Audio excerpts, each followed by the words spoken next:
What's up, guys? I just wanted to talk to you guys today about how you get started with this diet, as far as like how much you're gonna do.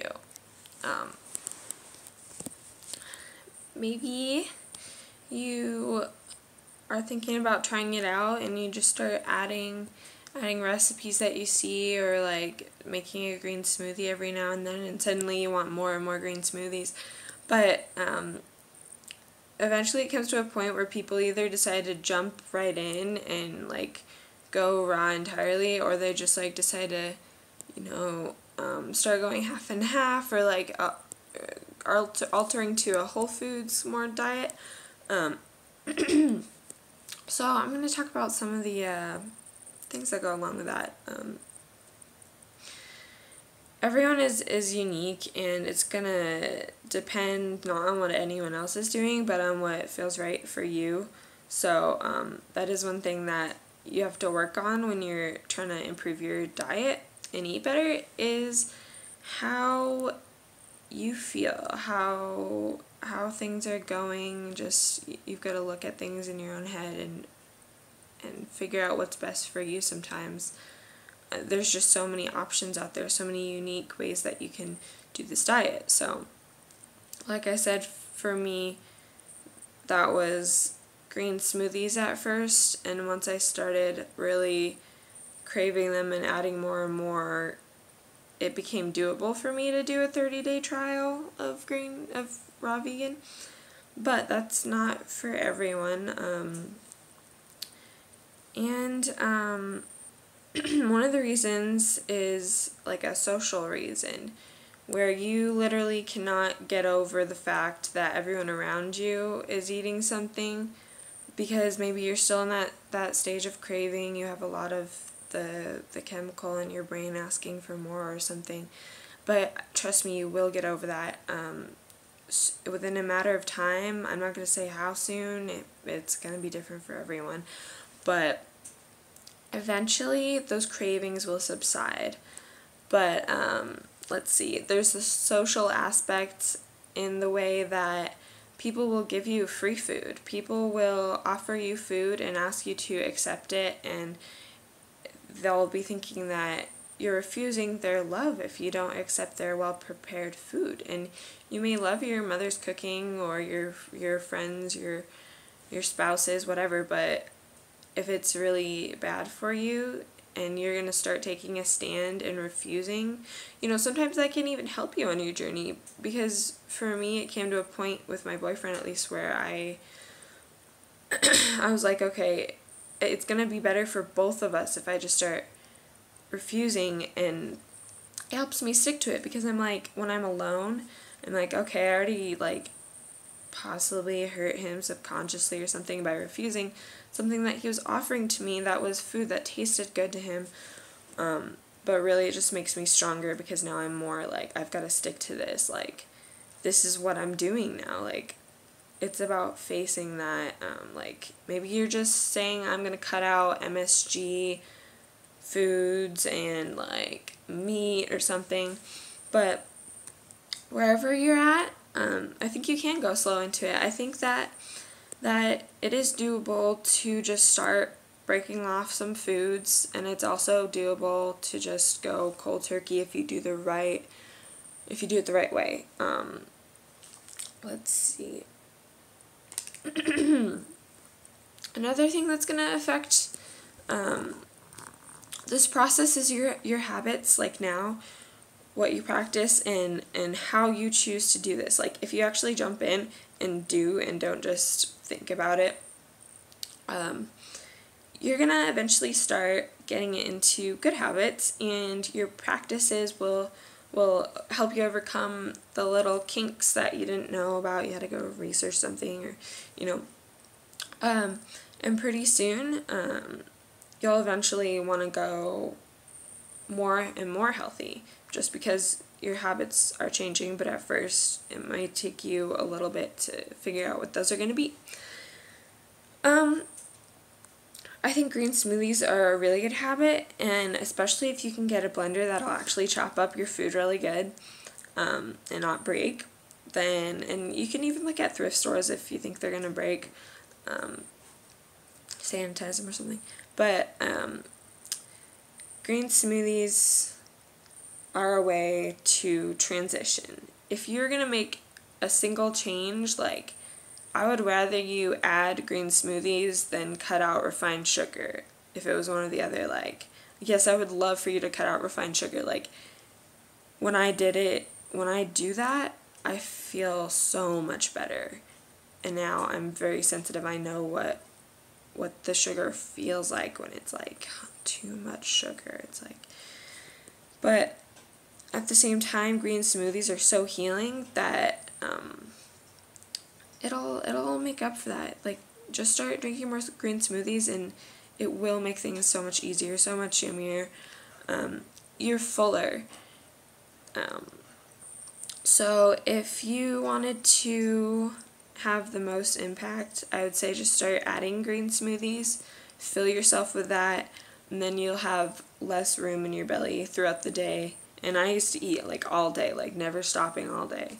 Like, that green smoothie or 2 or 3 can really help after a while to heal you, and it'll definitely boost your nutrients. I'm sure you guys, some of you are looking out there at how many greens are in there. I did too. I was like, I can't eat a salad like that. Like, I tried, it was good, it wasn't that bad, but it just takes forever.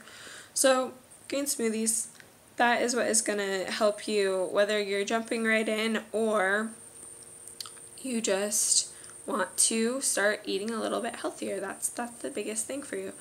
And we'll make more green smoothie videos. There is one on Cannabis Review TV, 1 or 2. Another thing that keeps us back is if you are gonna do this 100% diet change, you're gonna probably experience some emotional pain and separation from the foods, and you're gonna experience some emotional freedom that you might have never felt before.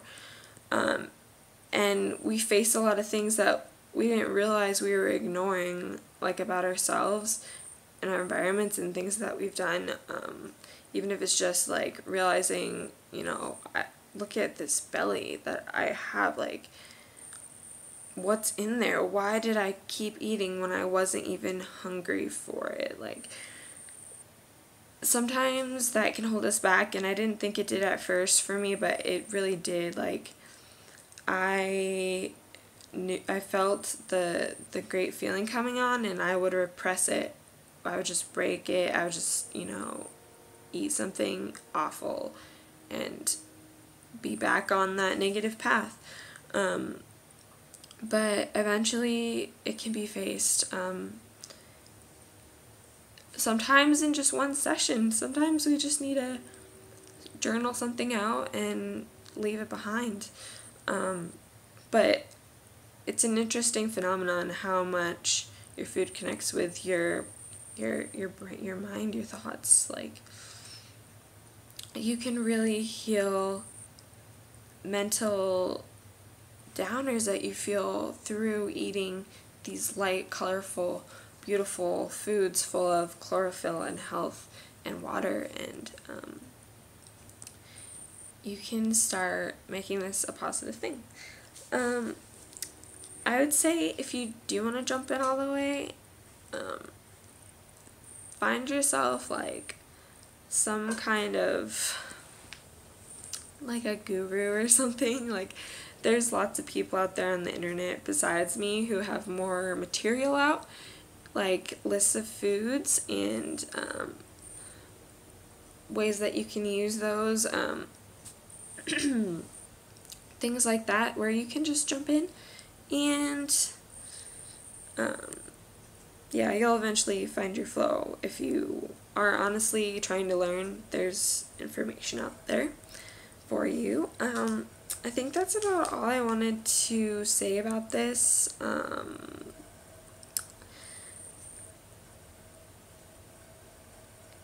Yeah, arm yourself with knowledge and look to your community. Try to find some like bulk distributors of fruit. Believe me, you can eat a lot of fruit. So If you can get it in bulk, cheaper, that's good, and you might even see some community there too. Or if you really don't have produce available, you can start indoor gardening. That'll really help you to be motivated. Once you grow something, you're more likely to just like want to eat it with love and like cherish the food and treat it well and treat your body well because you've put this homegrown leaf into your body. A lot of like collard greens can be grown indoors, herbs, and those can just go in your smoothie, just right in.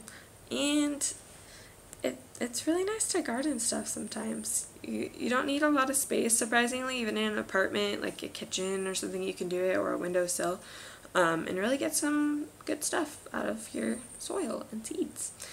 So, yeah, have a great day, guys. I hope you make one little improvement today, or you start thinking about working on one health improvement or all of it. I just encourage you guys that you can totally have wonderful changes happen in your body and in your mind from any kind of enzymes you can put in there, anything that you can cook less, anything that's like sugar, alcohol, gluten, lactose, meat that you can cut out,